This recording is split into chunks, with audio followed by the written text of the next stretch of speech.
بسم اللہ الرحمن الرحیم۔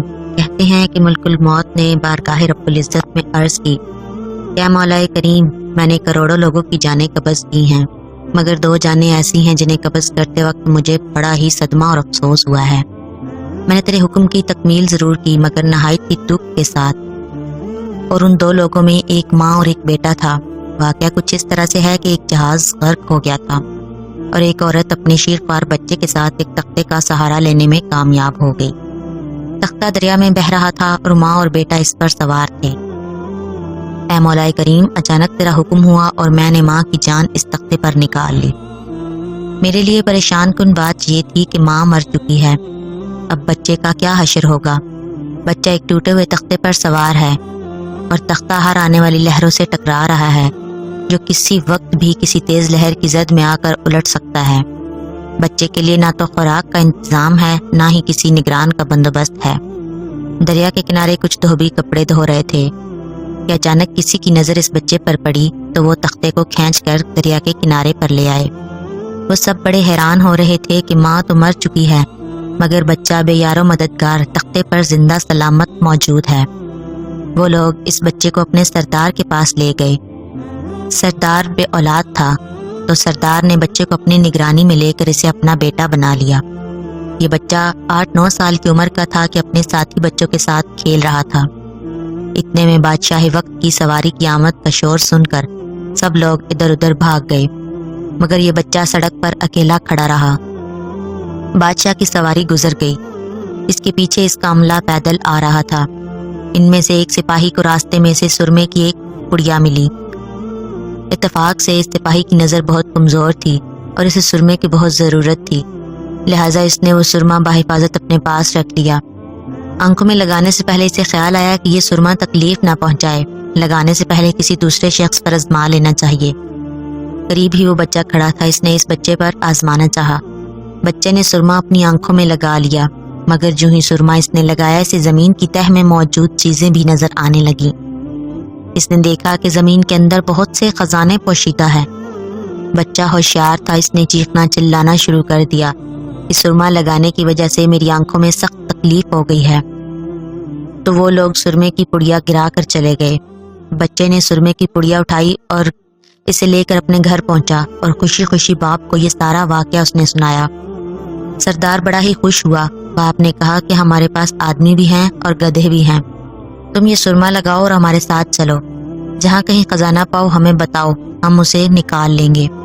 چنانچہ ایسے ہی ہوا۔ بچے کے بتانے پر وہ لوگ خزانہ نکالنے لگ گئے۔ تھوڑے ہی عرصہ میں وہ بہت امیر بن گئے۔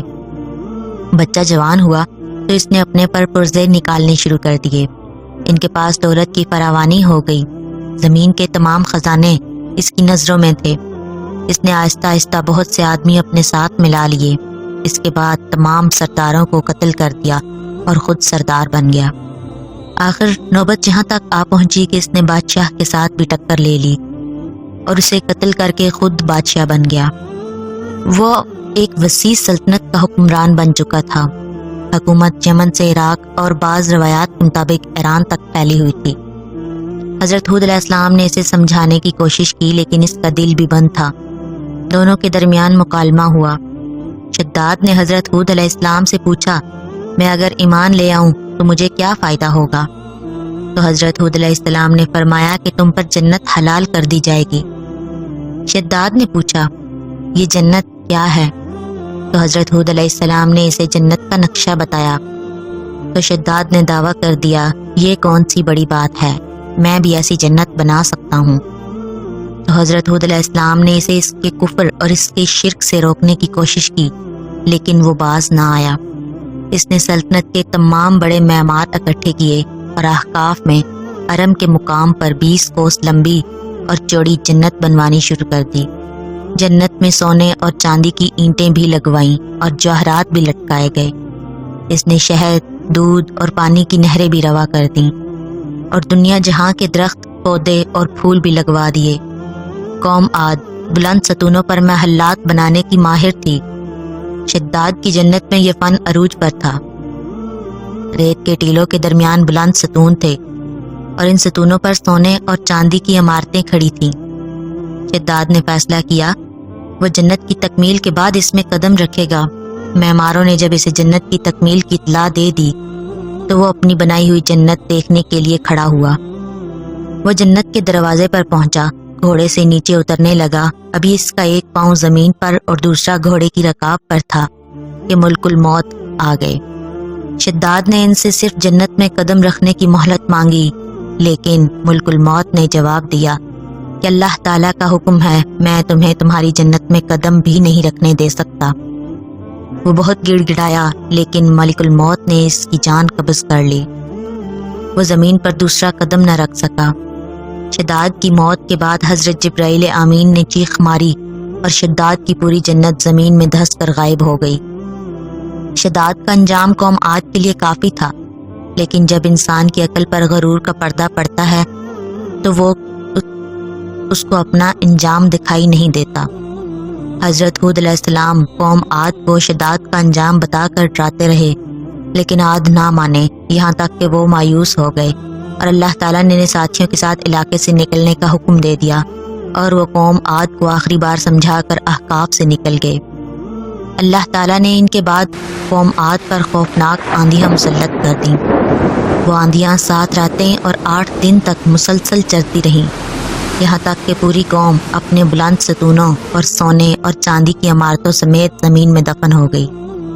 قوم عاد کا نشان تک نہ رہا، پوری وادی ریت کے صحرا میں گم ہو گئی۔ پانی کے ذخیرے اور نہ ہی پودے، درخت، جانور، کھیتیاں، کچھ بھی نہیں بچا، صرف ریت کے لمبے اور اونچے ٹیلے باقی بچ گئے۔ تو اللہ تعالیٰ نے حضرت اسرائیل علیہ السلام کو فرمایا، یہ وہی بچہ ہے جس کی ماں تختے پر مر گئی تھی اور اس پر تجھے ترس آیا تھا۔ اس بچے نے بڑے ہو کر نافرمانی کی، خدا کے حکم سے بغاوت کی اور سرکشی اختیار کر لی، مگر ہم نے اسے خود ساختہ جنت میں قدم رکھنے کی مہلت بھی نہ دی اور اسے باہر ہی ہلاک کر دیا۔ اس جنت کے بارے میں مشہور ہے کہ وہ دنیا میں موجود ہے، مگر سب کی نظروں سے اوجھل ہے۔ امیر معاویہ رضی اللہ تعالیٰ عنہ کے زمانے میں ایک صحابی رضی اللہ تعالیٰ عنہ کا اونٹ گم ہو گیا، تو وہ اونٹ کی تلاش میں اس علاقے میں جا پہنچے، تو اللہ تعالیٰ نے اسے وہ سب کچھ دکھلا دیا۔ وہ صحابی وہاں کی کوئی نشانی بھی ساتھ لایا تھا۔ اس صحابی نے یہ واقعہ امیر معاویہ رضی اللہ تعالیٰ عنہ کے پاس آ کر بیان کیا، تو حضرت امیر معاویہ رضی اللہ تعالیٰ عنہ نے اس جگہ کو کافی تلاش کروایا، مگر کسی کو بھی اس جنت کی خبر نہ ملی اور اسے اللہ تعالیٰ نے ہمیشہ ہمیشہ کے لیے پوشیدہ کر دیا۔